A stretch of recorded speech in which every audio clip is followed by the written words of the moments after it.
예, 오늘 이 본문 요한 2서는 요한 1서와 요한 3서가 쓰여진 거의 같은 시기에 쓰여진 것으로 알려져 있고, 물론 기록한 기자는 사도 요한이죠. 거기에 대해서는 다른 이론이 없습니다. 자, 주후 85년에서 95, 6년 사이에 이 세 서신서가 쓰여졌을 것인데,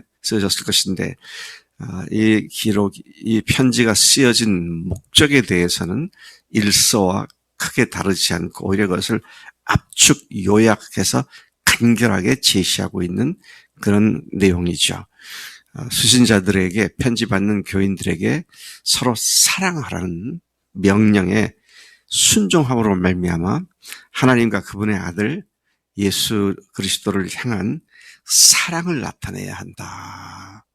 그분의 명령에 순종함으로, 그분의 계명에 순종함으로 하나님을 향하여 또 예수님을 향하여 가진 사랑을 드러내야 한다. 그렇게 말씀을 하고 있고, 또한 그리스도가 육체로 죽은 것이 아니라 영으로 살아나는 것이다 라고 말하는 거짓 선생들, 이단들, 거짓 교사들, 이들을 향해서 너희들이 경각심을 갖고 그들을 경계하라고 이 말씀을 하고 있습니다. 사도 요한은 신자들이 이런 거짓 교사들을 제대로 알아차리고 그들과의 상종하지 말라고 그렇게 강력히 경고하는 말씀을 하고 있는 것입니다. 여기 요한이 이 수신자들을 부를 때 택하심을 받은 부녀와 그의 자녀들에게 편지한다. 그렇게 얘기하고 있죠. 이 표현은 두 가지 견해를 많은 사람들이 갖고 있는데, 첫째는 아마도 수신자들 중에 있던 특정한 여인들과 그 자녀들을 염두에 두고 한 말일 것이다. 그런 견해가 있는가 하면, 근데 그 부녀가 누군지는 전혀 알 수 없죠. 그러나 두 번째 견해가 오히려 타당하다고 보는데, 당시에 핍박이 많으니까 교회라는 말을 대신에 부녀라는 말을 썼다 얘기를 합니다. 일종의 암호화 같은 것이다. 저도 어제 인도에 있는 선교사하고 카톡을 주고받을 때 이 쌤에게 연락해 주세요. 이 쌤, 선생님보다 쌤 그러죠? 그 말은 뭡니까? 선교사라고 하는 말을 노출시키지 않으니까. 중앙아시아에 있는 선교사를 통화할 때 가끔 메시지 주고받을 때는 우리 회장님께서 원하시는 지부에서 지부장들을 잘 세워서 영업에 많은 유익을 얻도록 그렇게 해야 합니다. 회장님께서 혹시 다른 말씀이 있으면 순종해야 되겠고요. 그 암호잖아요. 노출될까봐. 당시에 교회를 일컬어서 부녀라고 하는 말을 교회 대신에 썼다고 말을 하는데, 그런 암호와 같은 말일 것이다. 그런 이야기를 하는 학설이 더 타당하다고 보여집니다. 우리는 신앙에 관계된 누군가의 주장을 보고 듣거나 읽을 때에 반드시 성경에 비추어 그것들을 점검해야 합니다. 마치 데살로니가 교인들이 바울로부터 복음을 들었을 때 베레아 사람들은 데살로니가 사람보다 더 신사적이어서 간절한 마음으로 말씀을 받고, 그 다음에 그것이 그러한가 하여 날마다 성경을 연구했다. 누가 아주 듣지 못했던 아주 귀한 이야기 같은 것을 하게 되면 그냥 홀라당 속아 넘어가지 말고 그것을 잘 말씀에 비춰 생각해봐라. 그런 말씀을 우리가 이 요한 2서에서 강력히 또한 도전을 받고 있는 것이죠. 이단들도요, 거짓 교사들도 다 자기들의 말에 신빙성을 더하기 위해서 성경을 들이댑니다. 성경에 이런 말씀이 있고 저런 말씀이 있고. 제가 한번 신천지에서 공부하는 거 그렇게 봤어요. 어느 누구보다도 성경을 가장 많이 들이대고 있더라고요. 근데 전부 보니까 성경 문맥하고는 전혀 맞지 않게 자기 입맛에 맞는 걸 쏙으로 골라가지고 그렇게 했더라고요. 참 교묘한 놈들이구나. 그런 생각을 했던 적이 있는데, 모든 이단이 다 똑같이, 기독교 이단들은, 기독교 이름을 쓴 이단들은 다 똑같아요. 성경은 바로 이것이다. 성경은 이렇게 해석해야 한다.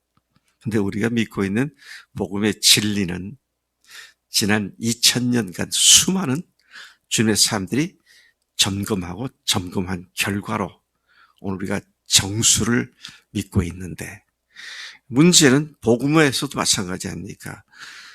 우리는 죄인이다. 하나님 우리를 사랑하셔서 아들 예수님 보내셔서 우리를 위해 죽게 하시고 부활하셨다. 그래서 우리가 회개하고 예수님을 주님으로 영접하면 구원을 받는다. 날에 나왔네? 오랜만에? 지금 말한 복음에 뭐 틀린 거 있어 없어? 있다고? 없지. 근데 문제는 뭐가 죄인지, 뭐가 회개인지, 뭐가 십자가인지, 부활인지, 영접이 뭔지, 이런 것이 제대로 전달되지 않고 있다고 하는, 이게 심각한 문제입니다. 복음이 초점을 잃거나 복음이 혼잡해지면 그 기독교는 끝장난 겁니다. 그렇잖아요. 우리의 공통된 믿음이 복음인데 그 복음에 대한 이해가 건성으로 피상적일 뿐 실제 무슨 얘기인지가 정확하게 점검되지 않고 확인되지 않은 상태에서 말만 죄인인데 회개하면 구원받는다. 그 말 가지고 무슨 뜻인지도 모르고. 구원받는 게 좋잖아요. 그러니까 회개한다 그러고 회개가 뭔지도 모르고 영접한다. 근데 누구를 어떤 분으로 영접하는지도 모르고. 참 이런 것들이 오늘 현대교회의 심각한 적그리스도 같은 사람들의 가르침일 수 있겠다. 이런 생각을 해보게 되는 것입니다. 자, 1절 가서 보겠습니다. 장로인 나는, 요한은 자기를 장로라고 부릅니다. 이 장로라고 하는 것은 유대인의 원로급을 얘기하는 것이죠. 무슨 말입니까? 이때 나이가 요한이 80 내지 90세의 어간이 되었을 터인데 오랜 연륜을 갖고 주님을 믿고 섬겨온 권위 있는 위치에서 지금 이 말을 하고 있다. 그런 의미를 내포하고 있는 것으로 보여집니다. 장로인 나는 택하심을 받은 부녀와 그의 자녀들, 여기 특별히 집에서 모이는 가정교회 형태가 당시에 지역교회였는데 그 지역교회, 가정교회 같은 기독교 공동체를 통째로 가르쳐서 택하심을 받은 부녀, 그렇게 이야기를 하고 있고요. 교회들에게 회람 형식으로 이것이 전해졌던 것을 봅니다. 내가 참으로 사랑하는 자요, 나뿐 아니라 진리를 아는 모든 자도 사랑하는 것은, 참 예수님을 믿는 요한뿐만 아니라 모든 그리스도인들이 진리를 안다고 하는 사람, 참으로 사랑한다고 하는 사람들이 사랑하는 것은 뭐가 사랑을 하는 것이냐 그럴 때 우리 안에 거하여 영원히 우리와 함께할 진리 때문에 우리가 이렇게 참으로 사랑하게 되었고 진리를 안 자가 되었다. 특별히 여기서 2절 이하의 말씀을 보면 6절까지 보면 사랑이라는 단어와 진리라는 단어가 매 절마다 상호 교대적으로 계속 반복해서 나오고 있는 것을 보게 됩니다. 2절, 3절, 4절, 5절, 6절, 진리, 사랑. 자, 이 진리와 사랑은 요한 2서의 가장 핵심되는 내용이죠. 네. 이단자들의 가르침, 거짓된 가르침에 대항하는 기본 개념이 사랑과 진리다. 요한이 이 두 단어를 뽑아내가지고 딱 그 영지주의자들의 거짓 가르침에 대항해서 제시한 기본 개념인 것을 보게 됩니다. 진리가 뭡니까?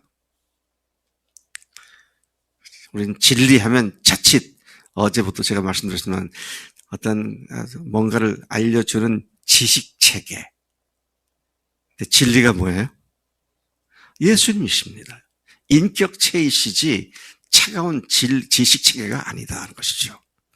진리. 근데 그 진리이신 예수님은 어떤 분이세요? 사랑의 주님이시잖아요. 이게 둘이 불가분의 관계다. 진리를 안다면 사랑하는 사람이고요. 사랑하는 것은 진리로 말미암아 가능해지는 것이다. 착한 마음 먹고 이제부터 사랑해 봐야지 작심한다고 되는 것이 아니다. 그런 말씀을 하고 있는 것이죠. 요한은 사랑과 진리의 상관관계를 통해서 자신과 진리 안에 거하는 자들의 사랑을 나타내서 교회와 교인들이 갖춰야 할 진리 안에서 사랑으로 행할 것을 강조하고 있는 것이죠. 그래서 여러분, 나에게 어떤 기계적으로 또는 공식적으로 이렇게 해야 돼, 저렇게 해야 돼, 그런 것이 아니라 언제든지 주님 때문에 형제를 사랑하게 되고 진리 때문에 주님께 순종하게 되는 이것이 우리들의 근본적인 모토가 되지 않으면 참으로 위험한 인본주의적 기독교 신앙인이라고 하고요. 기독교인이 될 수밖에 없다. 이제 그렇게 이야기를 하지 않을 수가 없습니다. 3절에 은혜와 긍휼과 평강이, 이것은 사도 바울의 서신서도 그렇고 대부분의 선서에서 앞에 말과 끝에 인사할 때 은혜와 평강이 그러잖아요. 근데 여기서 말하는 은혜와 긍휼과 평강이 하나님 아버지와 아버지의 아들 예수 그리스도께로부터 진리와 사랑 가운데에서 우리가 함께 있으리라. 진리의 사랑 가운데서 하나님의 은혜와 평강과 긍휼이 아버지께로부터 우리에게 있다. 또 여기 특별한 표현이 나오는데요. 하나님 아버지와 그 아들 예수 그리스도, 그렇게 하지 않고요. 하나님 아버지와 아버지의 아들 예수 그리스도. 저도 어제 묵상하다 여기서는 아버지와 해놓고는 그 다음에 그 아들 예수 그리스도, 아버지의 아들 예수 그리스도다. 왜 이렇게 했을까? 왜 그랬을까요? 철저히 영지주의자들을 염두에 두고 하는 얘기잖아요. 그분의 아들이신 하나님의 아들이신 예수 그리스도, 그분이 육체로 오신 하나님의 아들이심을 다시 강조하고 있는 말씀을, 것을 보게 됩니다. 자, 계속해서 보시면은요, 하나님의 은혜와 긍휼과 평강이 진리이신 예수님의 구속 사역을 통해서 드러난 그의 사랑 안에서 우리에게도 알려졌기 때문에 이런 표현을 하고 있는 것이죠. 다시 말씀드리는데요. 사랑과 진리는 불가분의 관계입니다. 진리는 하나지 둘이 아니다라는 것이죠. 진리 안에서 사랑할 수 있고 사랑을 통하여 진리를 드러내고 유지할 수가 있다. 자, 이런 의미에서 우리가 사랑이란 말을 특별히 여러분 사랑의 그 스탠다드가 뭡니까? 목숨 걸고 하는 거잖아요. 목숨 걸고 주님 사랑하고 목숨 걸고 이웃 사랑하고. 그래서 우리가 이런 진리 안에서의 사랑에 사람들이 돼야 그것이 계명을 지키는 삶이 되는 것이다. 4절 너희 자녀들 중에 우리가 아버지께 받은 계명대로 진리를 행하는 자를 내가 보니 심히 기쁘도다. 하나님의 종이었던 사도 요한에게 가장 기쁜 것이 뭐였느냐? 오늘 영적 리더들 마찬가지죠. 마디장들, 목자들 어떻습니까? 자기가 섬기는 사람들이 이제는 세상적인 얘기보다는 주님의 말씀을 더 사랑하고 주님의 은혜를 더 사랑하고 사모하는 그런 말과 그의 그 마음이 바뀌는 걸 볼 때 얼마나 기뻐요. 이 사람 속에 주님이 이렇게 역사하고 계시는구나. 사도 요한이 바로 그 말을 하고 있죠. 네. 오늘도 우리가 이런 기쁨을 누리기를 원합니다.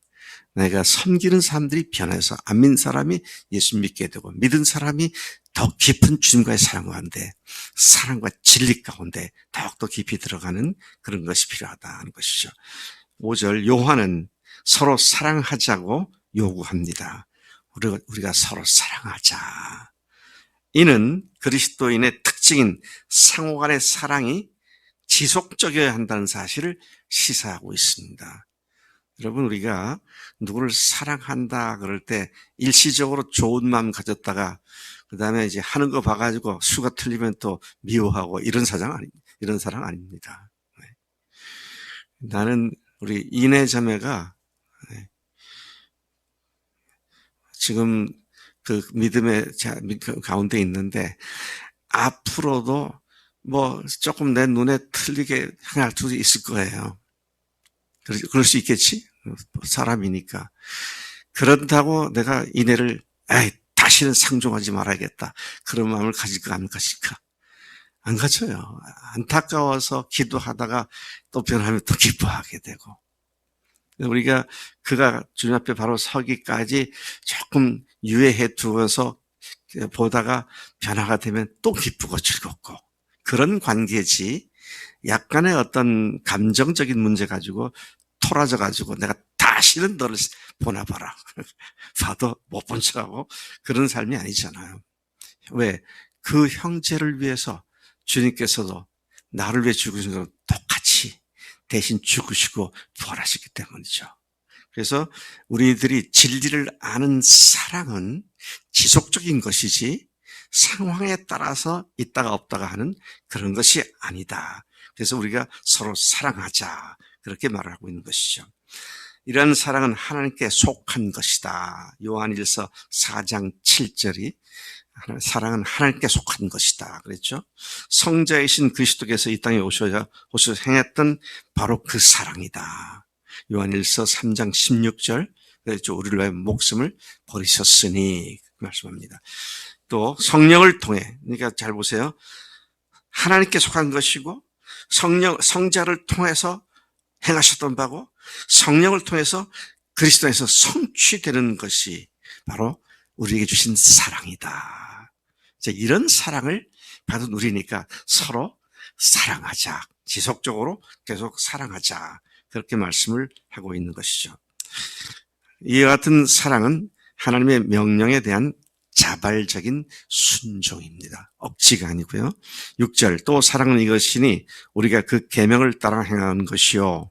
계명은 이것이니 너희가 처음부터 들은 바와 같이 그 가운데서 행하라 하심이라. 내가 다시 서로 사랑하자고 하는데 이거 처음 하는 얘기 아니지 않느냐. 처음부터 주님께서는 우리에게 사랑하라고 하신 것인데 그런 사랑이 우리들의 삶의 본질인 것이다. 아멘이시죠? 네. 여러분 저를 사랑하십니까? 저도 여러분을 정말 사랑합니다. 제 속에서 없는 사랑 끌어내고 사랑하는 것이 아니라 여러분 속에 계신 주님을 통해서 보니까 여러분 한 분도 어느 누구도 사랑하지 못할 사람이 없음을 고백하게 되시죠. 하나님 아버지 감사합니다. 오늘 사도 요한을 통해서 다시 요약적으로 진리이신 예수님을 사랑하는 사람이 사랑할 수 있고 사랑하는 사람이 진리 안에 거한다는 이 사실을 다시 일깨워주신 것을 감사합니다. 하나님, 온 교회가 이 진리이신 예수님으로부터 오는 근본적인 사랑으로 주님을 사랑하고 또 주님을 사랑하는 형제자매들을 사랑하는 일에 더욱 아름답고 더욱 전설적인 성장의 아름다운 이야기들이 계속 간증으로 나올 수 있도록 역사하실 줄로 믿습니다. 오늘도 또 다른 간증이 쌓여가는 복된 하루가 되게 하실 줄로 믿습니다. 감사하고 예수님의 이름으로 기도를 썼나이다. 아멘.